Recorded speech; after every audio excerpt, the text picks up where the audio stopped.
It's Hollie's Hotspurs, welcome back. Talking Tottenham every week, no better place to be sat. If it's a win, lose, draw, we'll be here for a chat. Best believe we tackle topics like Romero at the back.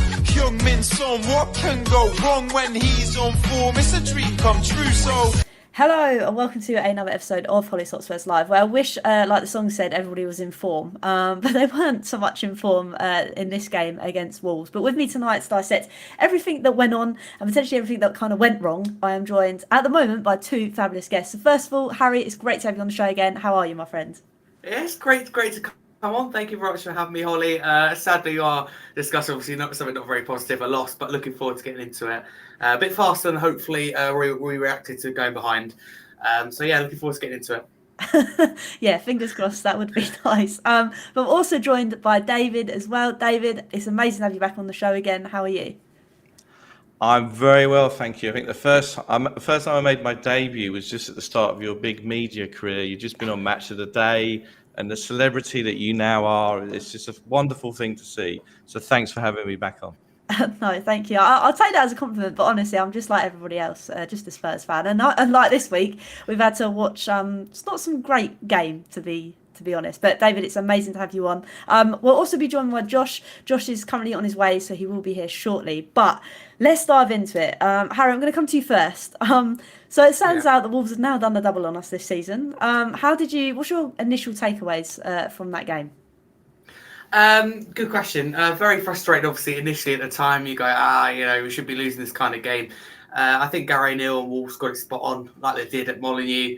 It's one of those games where, for me, Wolves were pretty much better in every single department. We didn't do the basics. We didn't deal with set pieces. We didn't deal with counters. We didn't move the ball quick enough. We just lacked that urgency. I think we lacked the quality on the day. There's no balls in the box.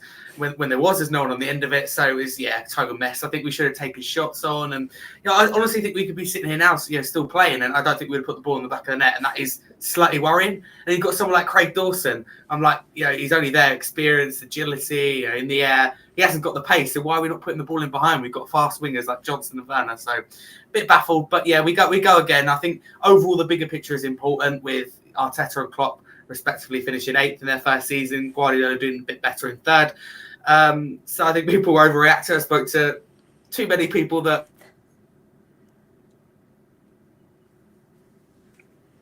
Oh, Harry, he's conked out. He has, isn't he? I thought he was going to carry on then. David, hopefully he comes back in a minute. But I'll kind of come to you for your initial reaction. Are you kind of on the same boat as Harry? Is it maybe a little bit of overreaction, or was it kind of a little bit warranted with the way we played? I mean, I thought he was in the middle of the perfect summary of the whole thing. I mean, we could have wrapped it up with one more minute and all gone home, right? I mean, look, on the one hand, we have a situation where this is his first season. He's back again. You're in mid-flow there, Harry. You were doing where did I go up to before it cut me off? The fact of the matter is at the start of the season, I said I'd like a deep domestic cup run, realistically Europa, and play more entertaining football. Now, if he's playing less entertaining football than the last 3 seasons, we've got a real problem, right? But the fact of the matter is that, to sum it up, everyone thought that as soon as we got all these players back from injury, suspension, various competitions, all would be well. But a lot of these players have come back from long-term injuries. They've gone straight into it, and they're not 100%. And it's as simple as that. And I just think that's where we are at the moment. I mean, but on the other hand, and a good point was made, Gary O'Neill has been in charge of Wolves for even less period of time than Ange has, and he's done a great job. He's schooled us, and tactically on the weekend, he did a great job. They played entertaining, counter-attacking football. So you can have entertaining, counter-attacking football. It's not unrealistic. No, it's not. And I think that's the thing, like you said, he definitely did his homework against us, which is the really annoying thing, because the firepower we kind of had, you would have thought it would have been enough. But I'm also joined by Josh. Hey, how are you, Josh? Yeah, doing well. Knackered. Just sorry, the ref was late to our game in the league, so that's why I was a couple of minutes late, because the game only just finished. But yeah, agree with kind of everything that's been said. Gary O'Neill seems to have our number a little bit. I think I'm right in thinking that he was on Monday Night Football and spoke about Ange Ball. only a few weeks before we played them the first time round. And Yeah. you know what? It just seems to be the case that managers are kind of finding it fairly straightforward to kind of counteract what we're trying to do. The way that I see the game, I kind of divide it into three things. One is the thing that Ange keeps saying, which is, the players are trying to get used to the system. They're trying to get used to the way we want to play football, as he puts it. But they've also had quite a bit of time of doing that. I'm not saying I'm expecting things to be perfect, but I'm kind of expecting things to be a little bit less rusty. And because let's face it, there's been very few games this season where we've actually gone and blown teams away. I think Burnley is one of the very few. Otherwise, it's been, especially at home more than anywhere, we've really kind of coughed and stuttered our way to victories, and we're very lucky that we have the points that we do have, because and that credit to the team and the mentality that we have to score late goals. But we could be in a very, very different position right now. The other thing is this kind of talk of a plan B. Now, I think it's quite subjective. What does plan B actually mean? For me, at least, plan B is not expecting the manager to change from a 4-3-3 into a 4-2-4 or a 4-2-2 and radically change the whole style and philosophy of how we play football. But it's more actually, for me, personnel. And I think we simply don't have that personnel, or in addition to that, we've just had this kind of unfortunate storm of things going on, by which we've had injuries, and then we've had players, like Bentancur trying to get back to match fitness, Maddison doing the same, Werner trying to adapt into the new side, and it's very difficult. I don't think we've had, except for the start of the season where we had that incredible run, a consistent starting 11 that were all fit, all match fit and ready to go. And then the final thing, I suppose, is the kind of key moments. Really, it's kind of again decision making, when to go for the ball, when not to go for the ball, and I think that one player that was guilty of that was Basuma with the second goal. It's do you fully commit to the man or do you not? And then you kind of stutter. Do you sprint back and take one man, or do you take another man? Marking from corners, it's little bits of concentration. So yeah, I think that's kind of where we're at, and it's really frustrating to take. And Wolves seem to be a bit of a bogey team for us, but I don't know. For me, it's just a case of, yes, it needs time, but we're nowhere near where we should be and where these players are capable of being. The level that I expect from these players, and I know I'm not expecting the world from them this season, but we know we've got good enough players to produce much better performances. And at some point, I'm expecting Ange to stop saying, we're just trying to get used to playing our style of football. At some point, he's got to take responsibility for the fact that the performance levels aren't good enough. I don't think you could have put it any better myself, Josh, to be fair with you. I think you have kind of hit every nail on the head. And it was interesting, Harry, because the way Josh says, obviously, personnel, and the two personnel that weren't normally in the side was obviously Davies and Emerson. And that whole theory of Ange playing the way he wants to, it didn't quite go to plan with those two in those positions, did it? No, it didn't. And for me, it's one of those cases where Wolves figure out how to play us in the first leg. And in terms of, he did go on Sky Sports and kind of, him again. So he didn't really have anything from that. It's a lot to ask them to do the job that Doggy and Porro do and invert and come into midfield. There's no, for me, unless I'm missing playing with inverted fullbacks against a low block system, because you just kind of compact the midfield and you get in the way of the midfielders. So personally, I would have ditched that, because you look at Wolves' goal. Davis being out of position, Emerson being on that left-hand side, who didn't deal with his man, and as Josh highlighted, Basuma didn't go with his man in Gomez, and he left it quite easy for him to score in the end. So things like that are concerning to me, but I don't want to make too many excuses, because at the end of the day, that team that went on the pitch, as Josh said, is capable of a lot better and capable of performing. So more responsibility for me, from the players, from the manager, is needed. However, I think it's one game, and a lot of fans are already going, it's ever lost. It's not for me. Nobody was good enough on that pitch. We have to accept that. We have to move on. We have to be better against Crystal Palace. I think that's the thing. It's very frustrating in the manner that we lost the game. But David, it's kind of, I don't want to say it's an overreaction because I get it. It's passion. We want to play really well each week. But my words, when you take that game out of context with everything that's been going on this season, do you kind of agree to a sense that maybe it was a slight overreaction? Oh, look, it's not unknown for Spurs fans to overreact to anything ever, is it now? I mean, look. No. I mean, the thing about Zuma is he's had an interesting career at Tottenham because when he plays well, he plays really well, and when he's off it, he plays really badly. And I thought he wasn't very good on the weekend. Emerson Royale, I mean, I've got a fondness for him because he's turned around his career. You can't say he's not a trier, but he does remind me of like Goofy. He's a bit of a klutz. I mean, that pass I think he did in the first half, which was the Sissoko-esque pass over someone's head into the stand. It did make me chuckle here in Sydney when I watched it. But the fact of the matter is he's inherited a squad. He's bought players, and he's bought a few players to play this way. But he's got a whole load of other players who he's coached to do that, like Porro and the doggy, who we really missed. But then there's a whole lump of players who are not going to improve. We've got to get rid of them, and he's got to change the squad around. So it's a frustration.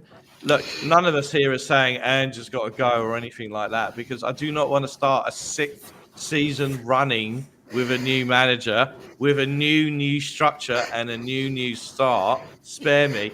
And my final thing of consolation to all of you is, when was the last time Wolves did the double over us? It was 2009, 2010, and we got 4th that season. So there we go. Maybe it's all a sign. Loving that bit of perspective, David. I love that. I'm here for that. But no, you're right. I think it is frustrating. And I think when you put it in perspective to the rest of the season, will it be that significant? I think we're just annoyed because we had nearly everybody back. Then we lost our 2 fullbacks. And it feels like that all kind of went a bit wrong. But Josh, I don't want to say it was all the fact that we didn't have those fullbacks. It just seemed that everybody was off it. And I think that was the fact that we just weren't moving the ball quick enough, were we? No, and it's the same every single week. And as one of the comments rightly mentions, I think part of that problem is our attackers. We've got basically all of the same type of attacker except for Kulusevski. Kulusevski is the only one who has something a little bit different to Richarlison, Werner, even Brian Hill, and the problem we've got, and Sonny didn't show up at all. None of them did. Even Kulusevski, and I mean, it's a great goal from Kulusevski, but he's been poor for weeks now. It just seems to be the fact that we don't have a player that either has the confidence or the ability to actually take a defender on. It's very obvious that if you have a very well organised outfit and you lie deep and narrow and you put men behind the ball, it's going to be very easy to stop Spurs because we don't have enough ideas. We're too slow on the ball. I mean, I'm not being funny. What we watched against Wolves was Conte ball with a high line and kamikaze defending. That's all it was. That is essentially what we watched, and that's not through the fault of Ange Postecoglou, him having his football philosophy or identity that he wants to try and bring to the club is not good. I'm not trying to complain about that, but more, we don't have players that can break the lines, and that's the only way you can do that is by having players like Michael Elise, for example, players that actually run at defenders, take them on, because that naturally forces defenders out of position, that forces the defensive line to lose their shape. And that creates the pockets of space that the likes of Maddison, Richarlison can take up. And you're right in pointing out the fullbacks, because that is a massive concern for me, is the fact that I can't remember a moment where Davis or Emerson either put in a ball or put in a good ball into Richarlison. Richarlison is there. And one of the things that he is really good at is being an imposing striker, get crosses into him. I think we probably don't get enough crosses into him anyway with Porro and Udogie, considering he's very good in the air. But let alone have those sort of cutback opportunities. I think that Udogie's constantly doing that kind of overlapping run and on the byline cuts it back and Richarlison puts it in or someone else puts it in. And we didn't have that. But I'm not being funny. Our Emerson Royale and Davis have been part of this system now and have been training with these guys since the start. They should know how to play the role. They should know how to do it. And their job if they're there on the bench, and I know you can make the argument to say, oh, well, Davis is now kind of more of a centre back, and I kind of get that. But at the same time, these guys have been training to play this role. So how, when it comes to match day, is it like you're playing it for the first time? You've never done it in training before. It was just baffling. But I think what that shows is, as this is a project and we are still in year one, and it's because we can see the potential of these players and we can see how good they are, it's easy to get carried away and expect too much. But it's clear we need to get a left back and a right back in the summer that are of a similar profile to Udogie and Porro. Otherwise, we're in big trouble if we lose either of them. I think that's the thing. I think it's the levels in between, and I get the argument in terms of yes, they're playing each week in training, etc. But a different game is sometimes a different level, and it seems that they are lower than what we need them to be. So come the summer, hopefully we do manage to recruit, because this is a project, and I think that's the thing. We just need to have a little bit of perspective and think it's coming. It might be a little bit slower than we want it to, but it is coming. But Harry, I want to come to you again, because obviously Josh spoke a little bit about the front line, and at times, obviously, if we weren't utilising Richie, I was kind of thinking, is Ange going to then swap Sonny and play him through the middle? But it just seemed, even then, we didn't have any ideas how to mix it up. Yeah, we had no idea against Wolves what to do. We were just stuck. And for me, I'm looking at it going, it's quite simple. As I said, touched on already on this show, Craig Dawson isn't the quickest player. Put the ball over the top. Give Werner something to run onto. Even if he's not going to get there, give him a chance. And as Josh says as well, with Charles on the pitch, we just don't, for me, put enough crossings here with or without Porro and Udogie. And that, for me, is a massive problem, because we're quite predictable to play against. You just put 11 men behind the ball, have a player or two on the counter-attack to go, get a lot of set pieces, and you beat Tottenham at the moment. And it is that simple. And that, for me, is worrying. So against Palace, personally, I think we just need to move the ball quicker, show more urgency, because we can put it right. It just, one game doesn't define our seasons. Top four still for grabs. So I think, being honest with you, anywhere inside that top six is well, for me anyway, more than I expected at the start of the season when you have Harry Kane leaving, etc.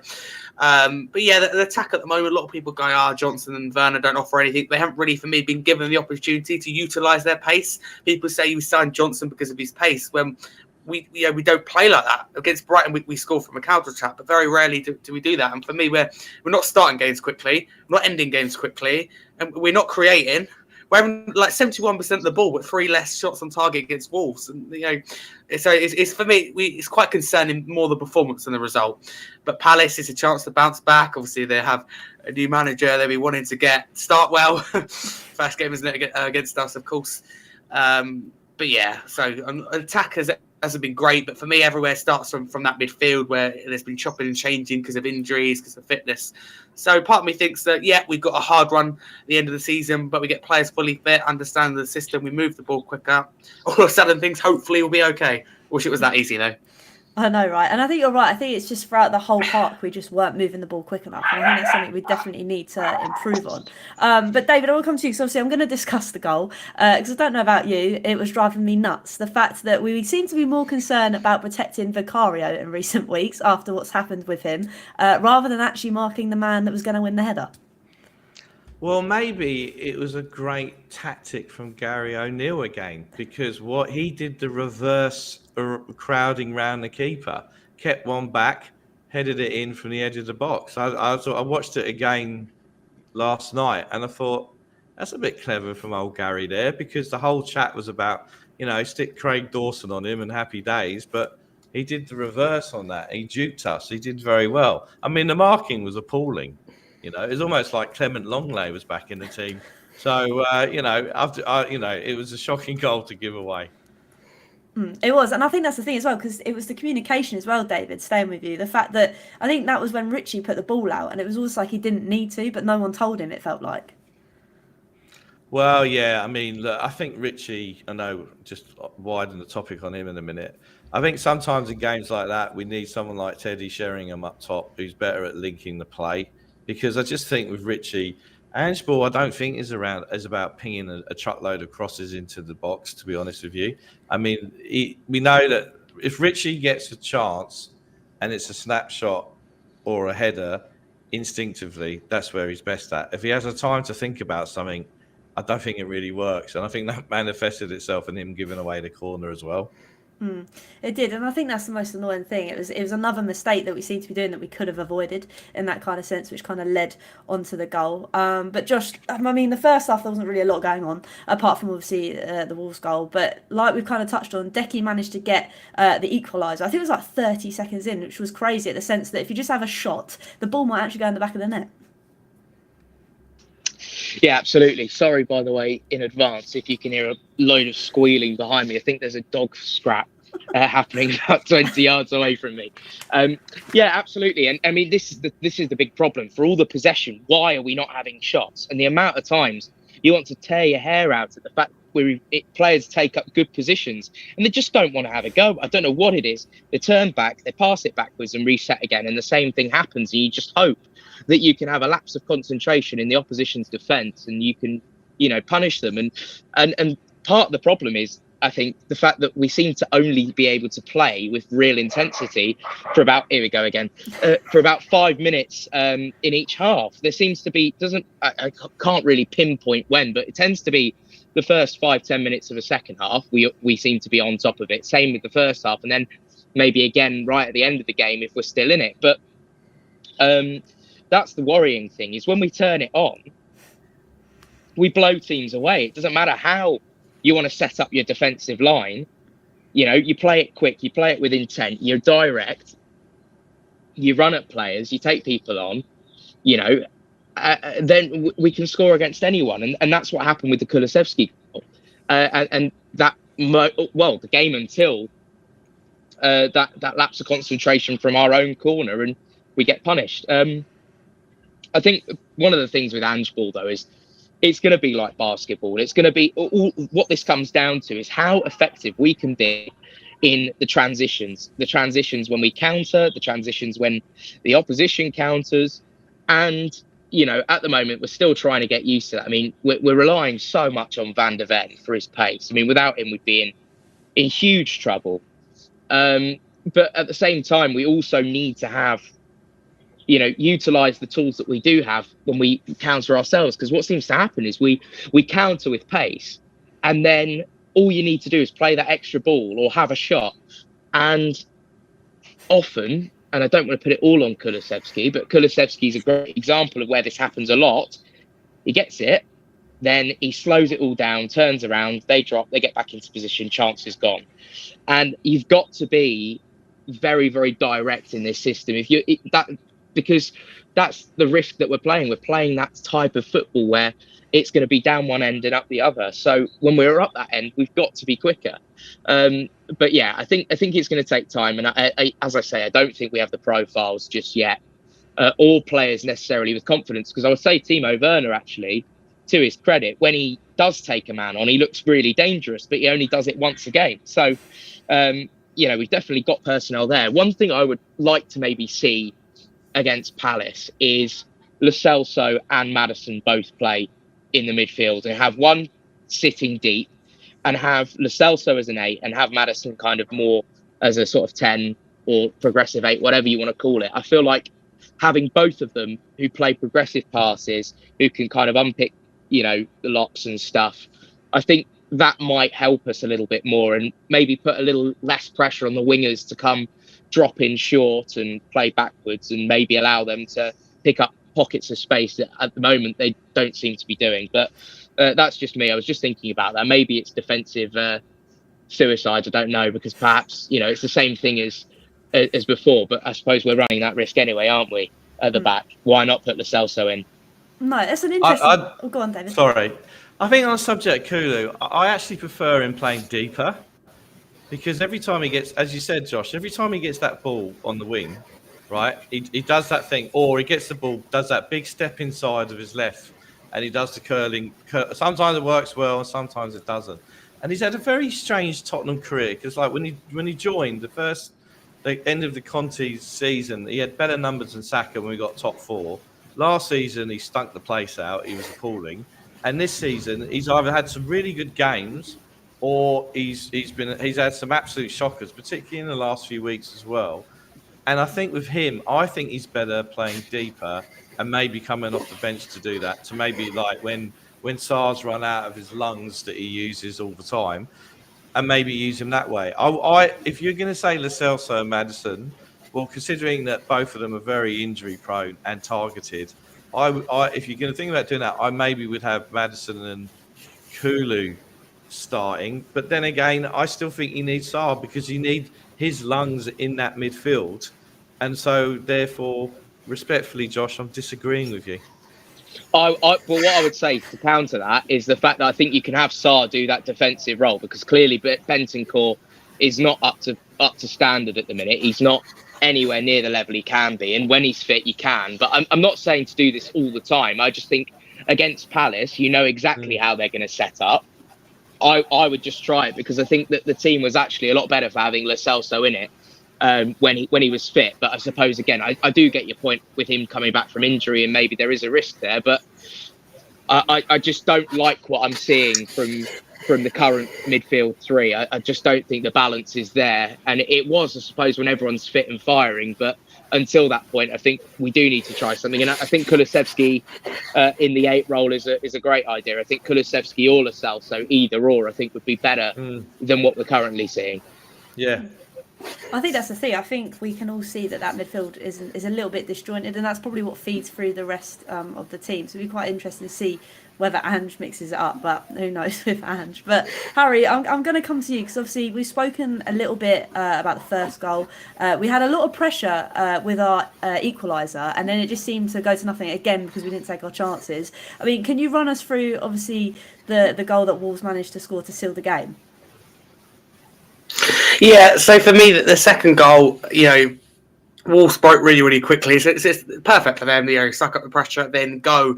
But for me, that is why, and I said before the game on my own show a week before, you don't play inverted fullbacks against a low block team, because you'll get caught on the counter-attack and they offer you nothing going forward. And Davis was out of position. We had Emerson there. I think Emerson thought that he was having a running race with Neto.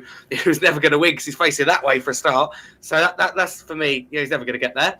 Then he sent him on the floor when he turned it back inside. But for me, the main one to blame for this is Basuma. Because if you watch the clip back, there's a lot of urgency to get there. Then he just stops. He's trying to blame someone else for the goal. Ultimately, his job is to keep an eye on anyone coming into the box. Someone playing that DM, if you like, that number 6. So from his part, it's poor. And then Vicario, stands no chance. And Gomez, it's quite funny because I was speaking to a Wolves fan a couple of weeks ago. He was kind of saying he doesn't really see the value of Joe Gomez because all he does is passing. He said he hasn't scored. I was like, don't worry, we'll give you the chance to score. Turns out he scores 2, doesn't he? So typical Tottenham. But their second goal from a Wolves perspective was very good. But for us, it's Sunday league defending, as was the first goal where you don't mark it. You don't mark him. So for me, it's very poor. We need to ditch zone or marking. If we're going to go anywhere as a team, that needs to go. Man-to-man marking. It's a stop. And apparently it's to do with some quick counter-attacks. We don't do that anyway, so I'm not having that. And then as the second goal, it's poor. So Wolves done really well. We were as bad as bad could be. And I think that's the thing, like we said all show, it's because they've done their homework, and we just, again, it's mistakes that we created for ourselves. If Basuma obviously does step in and win that ball, we're fine because we're that high up the pitch. Or if Emerson decides that he's actually going to go across to the man rather than let him come into the penalty box, then it might be a different story. But yeah, it was a very frustrating kind of game to watch. But David, I want to put a positive spin on things. I assume it's a bit positive, but Vicario, because if I don't think if we didn't have Vicario and even Mickey van der Ven, my word, I think we would have been in a lot more doo-doo. Yeah, I mean, like some awful people were saying that Levy went for the cheap option in the summer and should have got Raya. Who would say such a thing? Me, actually. I mean, he's been fantastic. Last couple of seasons. Look, the thing about the crossing in the corner has been a concern because he's not I know he's tall, but he's not the biggest person in the world. And he's punched downwards, which has been obviously caused the goals and caused the problems. And so we've now got Wise in this game and the last game to helping him out there. And then we've also got Wise to doing the same thing to their keeper. Like this, I think Ryan Mason's in charge of the set pieces. He's obviously, practicing before he's going to be the caretaker for a third time at some point or another. Anyway, so I think, Vicario's been great. I eat all the humble pie in the world for the comments I made in the summer about the cheap option. Mickey van der Ven, again, slightly humble pie on Levy just extracting that last deal and the 6 instalment payment over 25 years. My view is get him into pre-season training early. Again, I eat humble pie for that one as well because he's been brilliant from the get-go and he's made a huge difference to Romero in his lack of discipline at times. But, look, the goal, I mean, Royale was quite comical again in his slow reaction to the danger that was appearing before all our eyes for that goal. And just the fight, do you mind if I just mention the substitutions? So, firstly, when Timo Werner came on, I swear for the first 5 or 10 minutes, he was playing central striker and Sonny was on the left. Or maybe it was my television in Australia. I mean, Timo Werner right. can't. Yeah, he can't finish. Look at that 1-on-1 he got Everton away. You remember he got through on the breakaway? He was never going to score that. He's not very good at scoring. So just to say, when he comes on, put Sonny in the middle. And just a shout out to Højbjerg's new haircut. It looks like he took a bike helmet down the barber, stuck it on his head and said, cut round that. I thought it looked lovely. Sorry. No, I loved that, David. I mean, I didn't even see his haircut. I need to go back and have a look at it now. You should do. It's lovely. But no, you make some valid points. And actually, you've touched on the substitutions. And Josh, I'll come to you because obviously there's been a lot of chat that Ange kind of leaves it a little bit too late for these subs to come on. Are you in agreement? Because I think there's at times where I'm thinking, how are these players going to have this much of an impact if they've only got, say, 5-10 minutes to do something? But for the most part, what we're bringing on is utter dross. We're bringing on terrible players, and to be honest, this is the reality of it. Is I think Ange should make changes early when you've got a fully fit squad and everyone's match fit. That's great. Bring on Lo Celso earlier. Bring on these types of players. But the thing is, they're either rubbish or they're out of form, and that's the problem. So I kind of don't blame Ange. I think we're still one transfer window away from having an anywhere sort of close to sort of competitive squad. I have it at about 5, 6, maybe 7 players that we need to ship out this summer and similar number that we need to bring in. And if we can replace that deadwood with real quality, then we'll be talking. Then the conversation will be a legitimate conversation about Ange leaving substitutions too late or not, because we will have proven quality there. But this is the problem is how often there's only one player genuinely who is making any impact off the bench, and that's Brennan Johnson. And even though Brennan Johnson, I would say the performance levels actually aren't very good when he comes on, but he is that player that will get a goal or an assist. And that is, kind of all I'm asking for really from a substitution. I kind of like to compare Brennan Johnson kind of respectfully in a way. I don't mean it as like a dig or as a kind of trying to big him up too much, but kind of a bit like Lucas Moura. That's what I want to see from him. Kind of when Lucas Moura was at his best, that player that you can bring on, and he is, just rapid, good on both feet, can impact a game. And that's the big issue is the fact that, other than that, what impact are these players having? I mean, look at Dragusin. Dragusin's a player that, we brought in and he needs time to settle in, but we brought him on against Everton and it was a car crash from us at the back when he came on. He nearly should have been a penalty for Everton, and then his marking was atrocious in the set piece. So the same thing, with Brian Hill, bless him, really like him I'm sure he's a great guy, and there's a very good footballer there, but just doesn't work for the Premier League. So, he just ends up getting bounced off defenders. And this is where it leads to one thing and one thing only for me, which is clearly we don't have great options there. Why am I seeing 2 goalkeepers on the bench? Why is Jamie Donnelly? Why are our amazing, talented kids who are going for everything, all the trophies, winning every single game? Why are they not getting a chance on the bench? Look at Oscar Bob at Man City. Look at what's happened with Conor Bradley at Liverpool and Jarrell Kwanzaa as well. If bigger teams with better squads and arguably better managers can give their kids a chance in far more competitive squads, it doesn't matter what the reasoning is, and in games that arguably mean a lot more because they're genuinely going for trophies, they're going for the title, they're going for the European competitions. Why can't we? Why am I seeing 2 goalkeepers on the bench? It's just crazy. It's crazy. I want to just see, if all is failing, just give the kids a chance, please. No, to be honest, I've never really thought of it like that when you compare us to other clubs that have got other big names on their bench, yet they've got the youngsters that are there. I mean, Harry, are you kind of under the illusion that you'd like to see some of the youngsters soon enough? Or do you think maybe it's a little bit too soon in our Spurs way of thinking? No, I think Josh is right. And for me, it's not necessarily now. The frustrating thing is when we went through that injury crisis, there wasn't many kids on the bench, and we're still naming 2 goalkeepers. And for me, there's no need to do that. I personally, if I'm going to be honest with you, I look at that bench on Saturday and go, that's fairly strong. Considering we've only had 2 windows, I think what the club have been able to supply for Ange has been for me beyond what I expected in 2 windows, and also shifting players. Out of the club as well. And I look at Wolves and I go, for me at half-time, why are you not bringing Brendan Johnson on and dropping Kulusevski deeper? It's clear that Basuma's, for me anyway, not ready. That first half was clear to see for me anyway. Bring Brendan Johnson, a bit of energy, losing the game at the time. I don't know why it took so long, even when Wolves got a second goal, 10 minutes before Ange reacted. Then you go to the 85th minute, that's not going to do anything either. For me, where I will disagree with Josh, I think the options were there. Of course, they're not Manchester City's level in terms of you bring Grealish on. You've got those options to turn to on the bench. But I think for what we've done in 2 windows, that is a very healthy looking squad, especially starting 11, and considering both Doggy and Porro out as well. But yeah, of course, Donnelly should be on the bench. You've got Mikey Moore. You've got a load of like him that hope will be in and around that. Santiago is another one. Who you go, when are they going to get a chance? If we went through all those injuries, players going away for AFCON, etc., Asian Cup.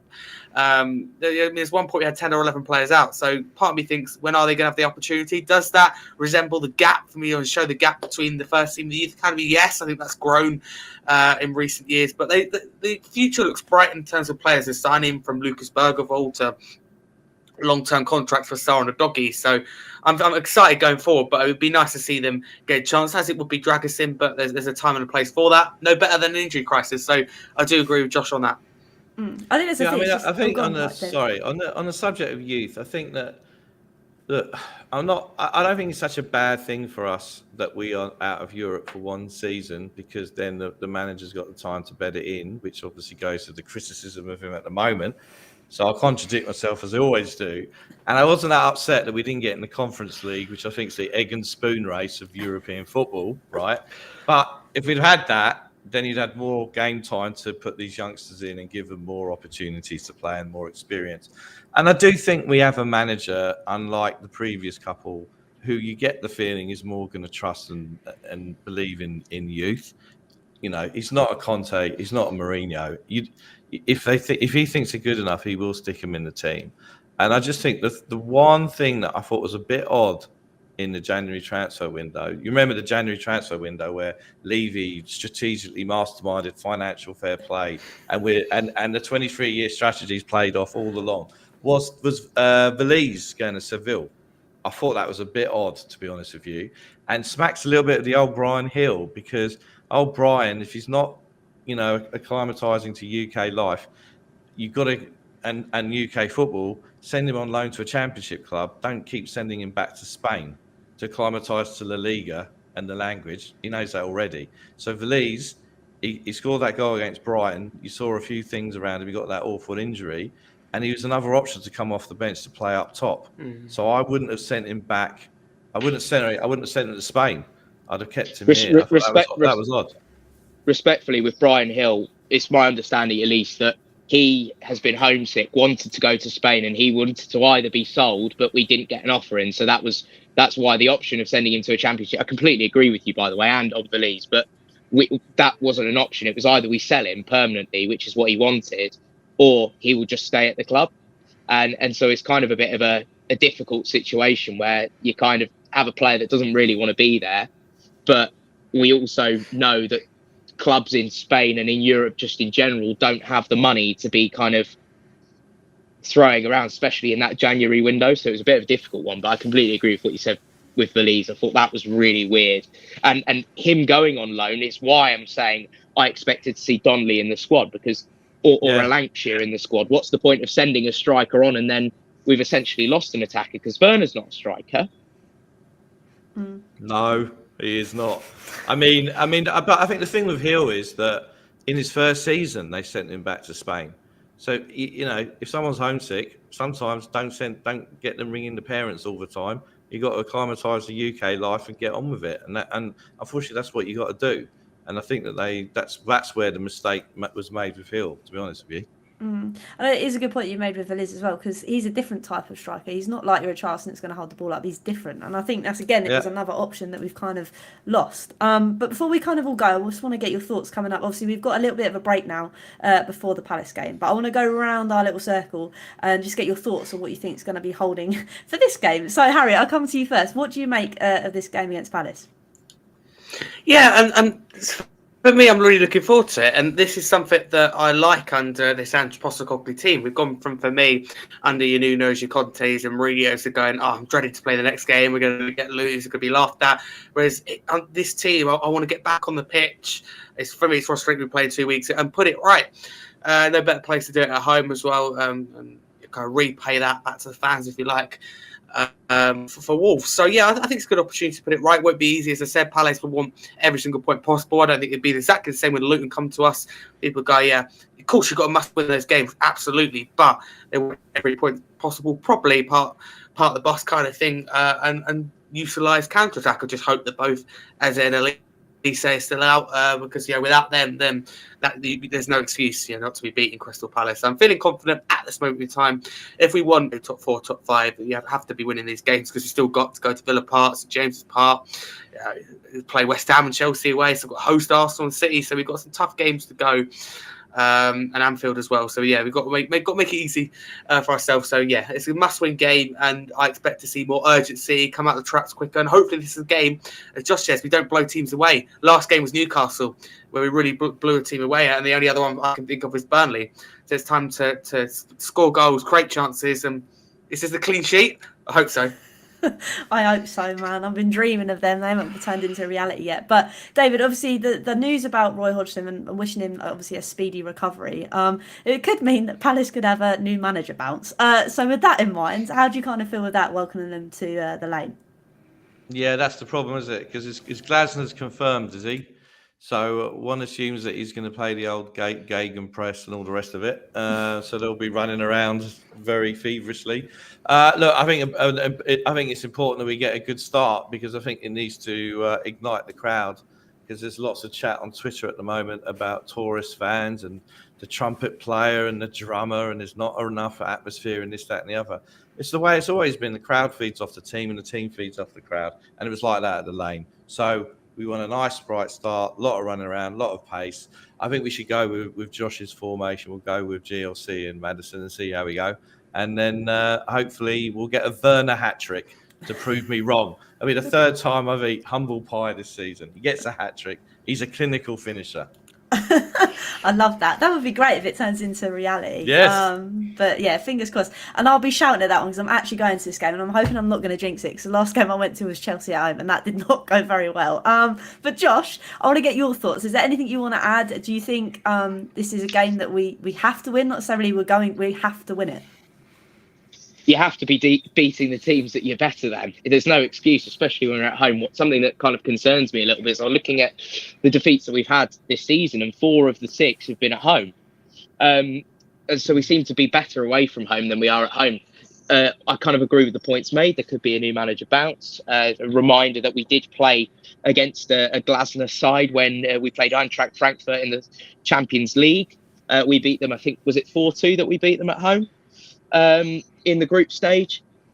But there's also this added aspect of kind of everything that's happened with Roy Hodgson. Palace are going to be bang up for it. Eze and Elise could cause a lot of problems, especially on the break. So yeah, I just hope that Udogie and Porro are back. We've got a little bit of a break now, so let's hope that bloody someone goes in and teaches these players how to defend from set pieces. And how to defend from counter-attacks, because if they were able to do that, I think we'll be fine. I'm just waiting. I'm waiting for it to click. It's still not, Burnley was the only game really this season where I looked at it and I thought that really clicked for the whole game, pretty much, bar the first, I think, 5 minutes when we went a goal down or whatever it was. But I'm just waiting for that moment. I'm sure it will come this season where it does click. Hopefully it's Palace. We've got a great record against them, especially at home. So yeah, I mean, we've got to put it to rights, because the thing is, Man United are back, whether we like it or not. They're in red hot form. Aston Villa bounced back from, they've been struggling at home. I think it's 3 defeats now at home, but they go and beat Fulham away, and Fulham, as we know, is never an easy game. So yeah, I think the thing is, irrespective of what our expectations were at the start, your expectations change depending on what you're seeing and depending on how the team goes. Do you think that when Leicester was on the brink of winning the Premier League title, they were saying, "Nah, lads, we're just still trying to stay up here"? Now, obviously, the objectives change depending on the team, and I'm sure Andrew was told he needs to get Champions League, and there's no excuses really, because we are one of the top 5 for me teams in the country, and we need to start showing it. Fingers crossed, with match fitness and stuff, players have had a bit more time, and yeah, just fingers crossed. I mean, you never know what you're going to get. All you know that you're going to get is entertainment in some form or another, whether it be for good or for bad. So yeah, hopefully, Hollie, with you at the Lane, it's a bit of a good luck charm. I hope so, but if it was a guy at Chelsea, then I'm not going again. I'm staying away for good. But no, it's been excellent to dissect the Wolves game and look ahead, obviously, to the Palace game. We'll go around and say our goodbyes. Harry, first of all, thank you so much for joining me tonight. Where can everybody find you? Yeah, thank you for having me, Hollie. Obviously, don't forget to subscribe to Hollie Hotspurs. So thank you very much for having me on. If you want to follow me, you can there, Harry Scarf 22. Go check out my channel, Scarfy Spurs, because when I'm finished here at 8 p.m, we've got the weekly live show joined by 4 guests. So go check that out. We'll be also dissecting a Wolves game and previewing Palace in 2 weeks' time, going in depth and just tactics, etc. On the channel, you can also find match day vlogs, match previews, instant match reactions. Obviously, there's weekly live shows every Monday, 8 p.m. Occasionally, like a pre-recorded video. We've had one about refereeing, and we've got quite a few to come as well with some big guests. So go check that out. So thank you very much for having me. No, thank you. Really appreciate it, Harry. And also, thank you to David. I know I always get this wrong. Is it now sunlight or is it now going to bedtime over there? Sunlight, No, I can see it. I always provide the sun rising for you when I come on the show. So once more, the sun has risen for another day, both for Tottenham and ourselves. And thanks very much for having me on. You can find me on Twitter on the handle there. On occasion, I'm on the Spurs show at the moment, on occasion. And just follow me. Josh, what was your score tonight? Did you play in the game? I prefer not to speak. Well, were you playing Ange ball and didn't change your tactics halfway through? Honestly, yeah, it was basically carbon copy of Wolves. Oh, fair enough. But no, thank you, David, for coming Pleasure. on. And like I say, even at silly o'clock in the morning you're on, so I do really appreciate it. And Josh as well, thank you, obviously, after your game of football and joining us from the pub. I do really appreciate it. Where can everybody find you? At Josh Hughes TV. Actually, I've managed to avoid the pub. I'm sat still in the park. I avoided the playground because that I thought would have been a dodgy look. So I'm by some sort of fitness club thing. But yeah, hopefully next time I'll be back in the bedroom. At Josh Hughes TV on Twitter. Always doing spaces, always tweeting nonsense about Spurs. Yeah, and thanks obviously for having me on once again. No, I appreciate it. Thank you so much. And obviously, thank you to everybody else that's obviously tuned in live. It's going to rewatch this. And I am trying to get in the habit of putting it on Spotify. But as we all know, I am not very organised. But until next week, obviously, we've got a little bit of a break. I haven't actually released all of my content from the Ledley King interview. So next Monday, you'll enjoy a little bit of that I've finally got around to edit. So until next time, come on, you Spurs.